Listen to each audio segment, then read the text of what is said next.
بسم اللہ الرحمن الرحیم نحمدہ ونصلی علی رسولہ الکریم اما بعد۔ سلسلہ درس ترمذی کلاس نمبر 2 چیپٹر 2 باب ما جاء فی اکل الربا، یہ باب سود کھانے کے متعلق ہے۔ حدیث سنیں۔ وبہ قال حدثنا قتیبۃ قال حدثنا ابو عوانۃ عن سماک بن حرب عن عبد الرحمن بن عبد اللہ بن مسعود رضی اللہ عنہم عن ابن مسعود رضی اللہ عنہ قال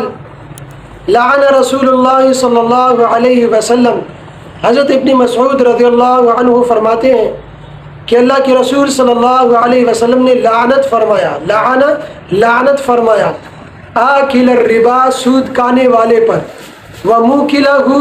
اور سود کھلانے والے پر، وشاہدیہ، اور سودی معاملات میں گواہ بننے والے پر، وکاتبہ، اور سودی دستاویز لکھنے والے پر۔ اس حدیث میں 4 افراد پر لعنت کی گئی۔ صرف کھانے والے پر لعنت نہیں کی گئی بلکہ کھانے والے کے ساتھ کھلانے والا، گواہ بننے والا، دستاویز، سودی معاملات کا حساب و کتاب لکھنے والا، تو ان پر بھی لعنت کی گئی ہے، ان کو بھی وعید سنائی گئی ہے، کیونکہ یہ ایک گناہ میں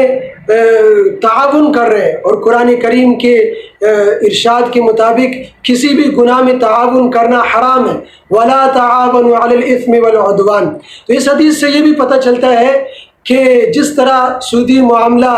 ناجائز اور حرام ہے، اسی طرح سودی معاملات میں دلالی کرنا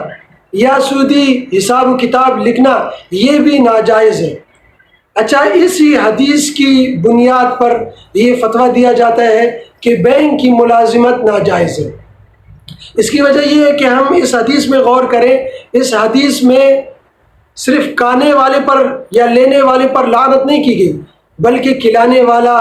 اور گواہ بننے والا اور لکھنے والا، ان پر بھی لعنت کی گئی ہے۔ یعنی اس حدیث سے یہ پتہ چلتا ہے کہ سودی معاملات میں کسی درجے بھی ملوث ہونا، سودی معاملات میں کسی درجے بھی تعاون کرنا ناجائز ہے۔ تو چونکہ بینک کی ملازمت میں کسی نہ کسی درجے سودی معاملات میں ملوث ہو جاتا ہے بندہ، اور کسی نہ کسی درجے سودی معاملات میں معاون بن جاتا ہے، تو اس لیے بینک کی ملازمت ناجائز ہے۔ اب اس حدیث کے آخر میں ایک لفظ ہے وَكَاتِبَهُ، یعنی سودی معاملات کا حساب و کتاب لکھنا۔